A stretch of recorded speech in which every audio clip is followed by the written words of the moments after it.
Well, hello everybody. Thank you for joining me live from Las Vegas from AWS reInvent conference. Today is technically, it started Sunday, Wednesday, day 4. Used to be day 1, and we have a traditional keynote lineup. The first day goes with Andrew Jassy, half of the overall operations of Amazon AWS Cloud, and the second day with Werner Vogels, the CTO, which always is referred to as Werner. So with no further ado, let me share with you some of my key tweets about this morning's keynote. Lots of things got announced, no question about that. But tough to pick the top 3, so let's look at what we can do there. That was the wrong screen, here we go. Lots of interesting artwork done by Amazon. I think they have more money this year than ever before. This conference also much better attended than ever before. Used to be 9,000 this year 15, and then even 19,000 mentioned by Jassy. So it will be interesting to see how this way has been taken. You see this kind of like logos about chip wiring, which is common in the AWS hoodie. The keynote holder followed it remotely because there was no room for setting up your laptops, no power, and no elbow room, so lesson learned from last year. Jassy was in good form as usual and talked about cloud computing has become the new normal, really self-serving for Amazon, and then usually has some interesting user statistics. What really popped out is a 95% doubling pretty much of the bread and butter service of Amazon, which is the EC2 instance users, right? So basically, customers have consumed, basically the business should have doubled too from a payment perspective, apart from things which they do internally across them from here Q2 2014 to Q2 2015. Same similar things on database service usage, so not that good of a resolution. And the run rate of the business, as you know, since Q1, Amazon is breaking out the business. They're now on a runway to be a 7 billion plus cloud business, which is impressive because they don't have any higher up applications in the stack, like, for instance, a Salesforce, who is playing on all levels of that stack. So interesting statistic. Let's see if it works. If I maximize, it doesn't get really much bigger here. Amazon compared itself also with some of the leading other software vendors here, and says they're maintaining 61 growth rate. And you see some of the other vendors, they're not even having a positive one, but way ahead of Salesforce with 24%, then SAP at 20%, and Oracle 11%. So I think it's an overall sign from my takeaway that enterprise is catering more to the overall enterprise message. And there it's important to see that the vendor is doing well, and they're definitely doing well. Lots of logo slides in there. Coming to the marketplace, which was launched 2 years ago, was a new thing. Now has over 2,300 listings and over 800 ISVs in there. So it means like roughly 4 listings per ISV, which means ISVs have gone from a single to multiple category vending place there. And to give one proof point, wrote a blog post about, check it out on my blog. Teradata, right, a venerable engineered hardware company running database really, really well, announced the availability of a Teradata database for production workloads on Amazon, right? So more ISVs joining there, definitely significant traction there. Why are companies joining, according to Jassy? Better return of money for the investment for TCO dollars. We have some more about that later.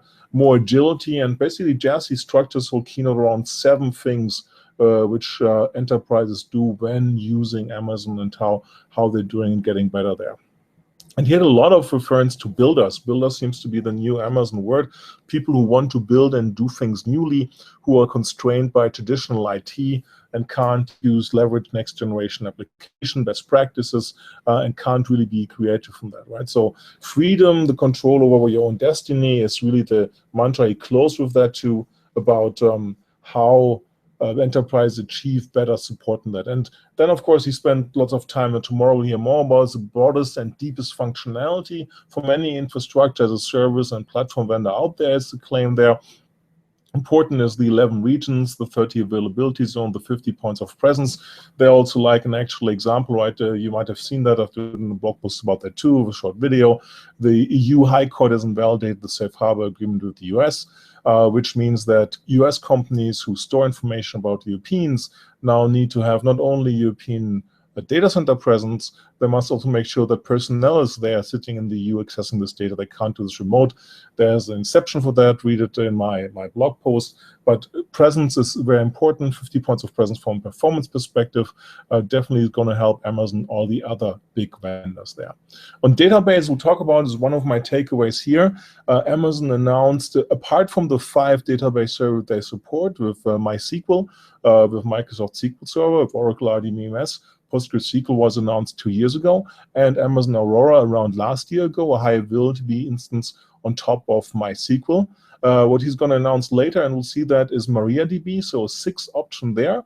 Aurora has been the fastest growing RDBMS on our database offering overall. It has eclipsed Redshift, which Jassy shared later, and Amazon claims they're the only vendor with these options. There's multiple other options, but the clarification is that they do multiple availability synchronous replication. So you can run any of these 5 and soon MariaDB, and there's going to be synchronous replication to allow you that if any of the regions go down, to keep running your operations, which is an interesting challenge. We'll have to follow up with the usual competitors, how they're doing this, right?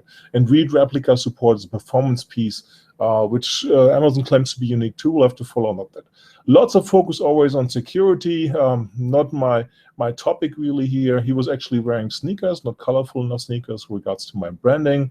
And then we came to customers. There was the CIO of Capital One, Rob Alexander, talking about why he's choosing AWS, and was all about similar things that before. And there's always this big point around acquisition of talent. So most of the banks keep mentioning that. They sit in competitive locations. Capital One sits mostly in New York, so not an easy place to recruit developers. Interesting from my perspective, having spent 25 years in software development, originally as a developer, then as a manager of developers. I've never seen that argument. I always want to have good developers. Technology has to be attractive. Freedom to work is important. Always difficult to keep them. I hate losing developers, but I think it has to be more the executive decision to choose a platform than really what attracts the talent. But that's just a point of sale. Impressive that GE Capital is Capital One, not GE Capital, Capital One. Talk about GE later. Is moving from 8 data centers down to 3 data centers with the help of AWS. Fortunately, not much more details. The application really Alexander showed was a mobile application, which they build on top of AWS, available for iPhone right now. So if you're a Capital One customer, your data goes back to an AWS data center. Off to the second point, freedom to get real data value from your data was a key point. Amazon is doing really well with big data workloads in general, offering multiple services for this, but the problem of big data is it is big. It is big data. Lots of people are investing into this, lots of ISVs working on this, but really the key announcement here has been how do you get the data in the cloud? We'll talk about this in a second.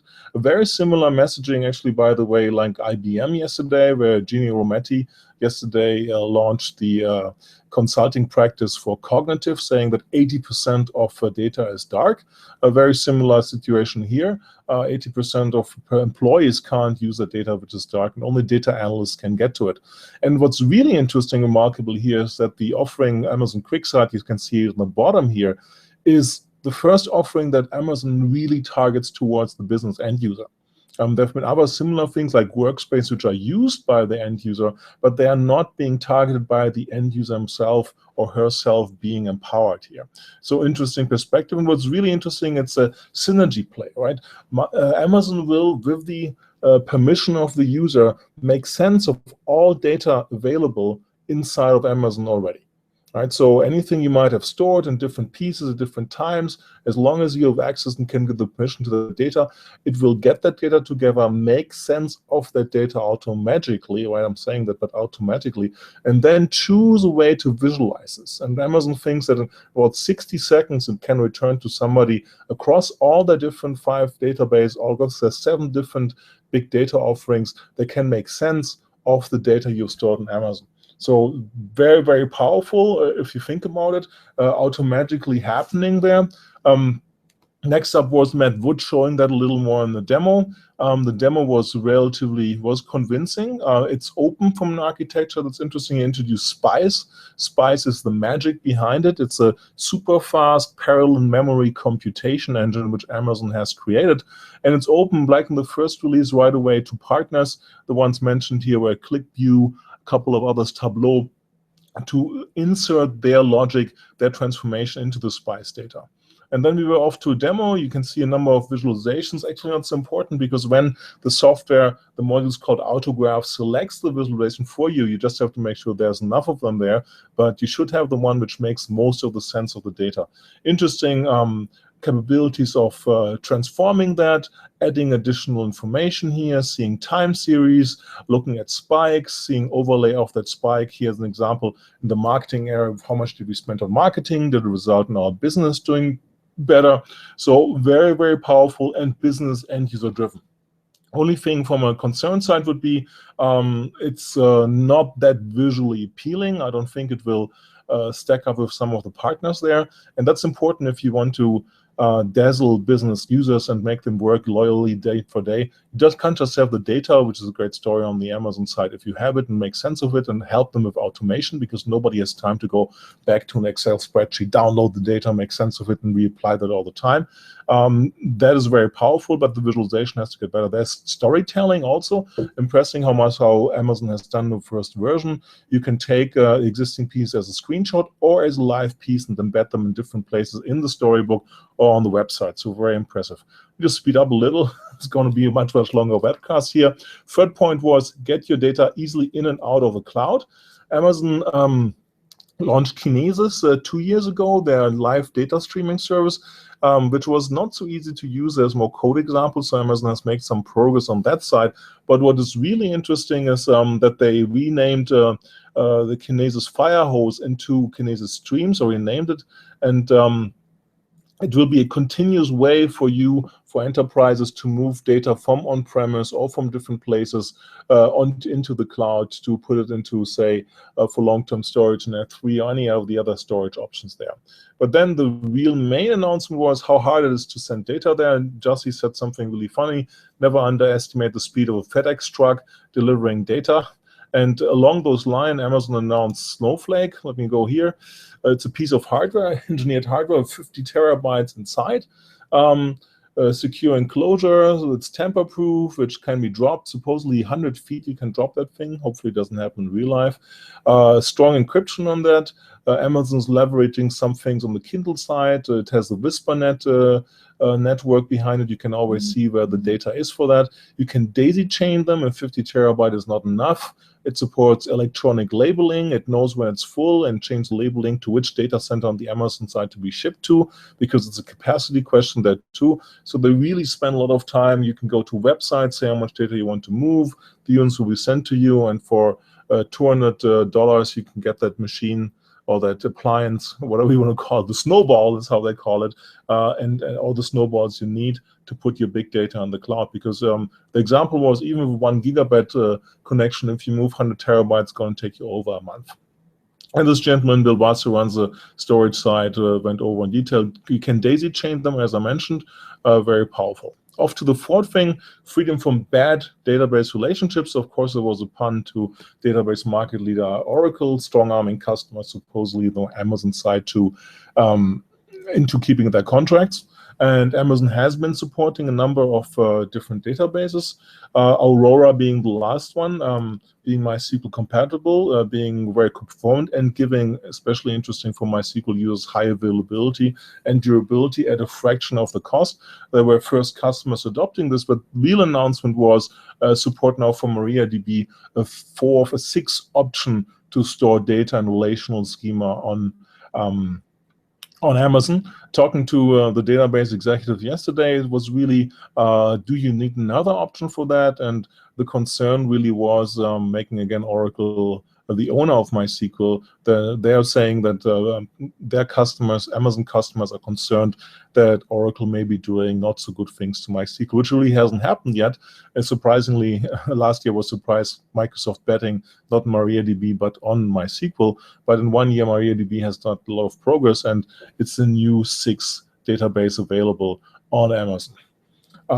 And interesting on that side, so databases are very sticky. What Amazon also announced today is a migration service. So you can migrate from an on-premise database and continuously stream your data into a Amazon database, one of the 6 supported, which should make the migration easier, even if you don't use Snowball. Or you can't use Snowball because it takes too long to move that data, even if you shut down for a weekend.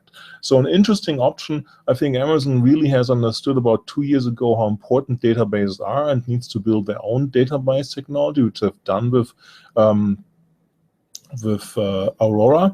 Now it comes back to populating this database options, adding another one with MariaDB, and the migration service is an interesting thing for really moving enterprise there. The other thing which is really interesting, the second part which goes along with, because once I move that data, I might even convert it to a different schema of a different database. So the AWS schema conversion tool theoretically allows me to come from, say, an Oracle on-premise database, use the migration tool, and move to, say, an Aurora database. So really interesting way of shuffling between partners. Of course, it doesn't work automatically. Jesse was very fair, but he shared, like yesterday in detailed briefings too, that roughly 80% of the proprietary pieces should be able to be transferred automatically, which would be very, very powerful and very interesting for Amazon to have that capability to take on-premise, the new word seems to be old guard databases, and move them to new cloud-based database, or be conservative and stay in Oracle but running on Amazon. Freedom to migrate, important point here, follow a similar pattern. It's really interesting. Amazon keeps saying the same thing. People start with develop and test, move websites, and quickly get into big data and mobile projects, something which often is not seen as strategic for them. Then they move to mission critical pieces, and then it comes to data center migration, right? Like we saw before from Capital One. Number of all-in customers, as you can see here. And then we had the CIO of GE on stage, Jim Fowler. Very timely, like last week, GE had their Minds and Machines conference, has formed GE Digital, wants to become a software company, right? They have a 2020 horizon to be a 15 billion company, which even Fowler mentioned. So the whole company in GE style, high planning capabilities and execution is tracking to this goal, making them one of the top 10 software vendors, which is really an ambitious goal from that perspective. But what he shared was even more interesting in the sense that GE is migrating over 9,000 workloads, which they have on premise right now, to Amazon. What they really were saying is that they're moving all the data center load to Amazon, except for things which have strategic IP, and he wasn't specific how much of that would be there. But I can't think of a much, much better industrial reference, large company scale reference than General Electric for moving to the cloud, for moving to Amazon. Always take it with a grain of salt, right? I shared GE has to become a software company in the Internet of Things area in general. The CIO made a great case that people just don't buy their products anymore for superior engineering, but they need to have the capability to manage these as a software product. So GE is all in on Amazon via their Predix platform, which is built on top of EMC/VMware's Cloud Foundry, pivotal product. And they mostly deploy to Amazon, no surprise there. So there's a nice synergy alignment there. But still, GE, any other vendor would love to have GE as a reference. And then another interesting move here, we have the Chief Strategy Officer from Accenture on the stage. That would be my third takeaway here from the top ones. Similar like what system integrators do, creating a dedicated unit. I think unit is the right word. IBM didn't like me to call it unit. It was a consulting practice. Let's call it consulting practice too at Accenture, helping people to move to AWS cloud.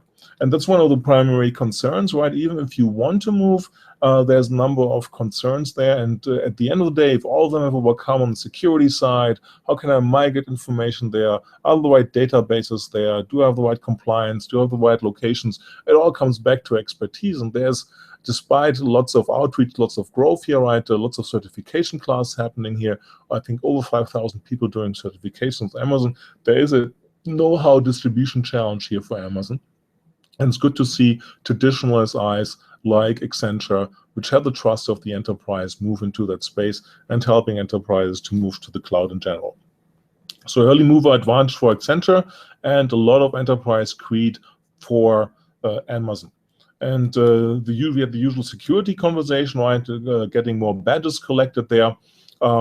Very important also to automate that. So what Amazon announces config rules, which probably is another major announcement there, which automatically will track what are you doing and automating actions. So let's say a developer, anybody building something forgets to encrypt a database which is running on AWS, the config rule combined with, we'll see that in a second, the inspector product will automatically check what you've been doing there, and if you're out of compliance of that, we'll even automatically take the action in our example to encrypt that database. So very interesting capability. Again, very enterprise-centric, this keynote. Usually this is more enterprise-centric than tomorrow's CTO's presentation, but all the things can be spun very well around the concerns of enterprise moving to the cloud.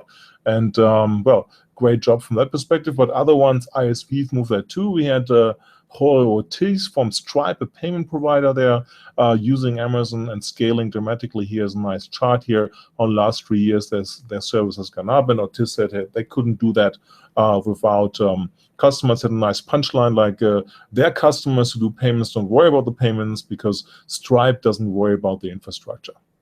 And lastly, the freedom to say yes. Jussi shared a personal story of letting his 11 or 14-year-old daughter go out for an hour at night in Seattle, say yes or say no, and he realized, hey, it's like being the CIO who says no to the cloud or yes to the cloud, and yes is always associated with some risk. Amazon wants to make sure that the risk is manageable, again, with lots of logos on that perspective, then rolled out their customer. Usually they never show customers and examples from last year, but the interactive division of MLB, Major League Baseball, MLB BAM, was there. I think was he the EVP and CTO, doing some dazzling things around 3D dimensional pieces, acquiring new customers. The NHL will be using MLBAM. Others will be MLBAM, and MLBAM will become a separate spin-off. So interesting from that perspective. And in closing, examples of people who can never come back and freedom to control your own destiny was Andy Jassy's main part why to move to the cloud. So overall, I think a good keynote for Amazon, a good start on day one, and it's very, very clear that Amazon is becoming significantly more enterprise-centric, right? Which is the path where they embarked to anyway, moving from more developer audience to an enterprise audience with key things like making the migration easier, making sure it's safe, and automatically controlling, trusting software, because there's a know-how problem on that side, trusting software to make sure that you're in compliance with both the config and the inspector. So good move, a good start by Amazon. Didn't see so much applause. I remember very well there was standing ovations 2 years ago when Amazon announced PostgreSQL support. Wasn't the case this time. Maybe Jesse is not so much the showman like Werner Vogt. We'll see that tomorrow what he has still left there. I promise you from the briefing, which unfortunately under NDA, it's definitely something to watch. It's going to be much more coming tomorrow. So thanks for watching. Really appreciate it, and hopefully this was useful. Thanks. Bye-bye.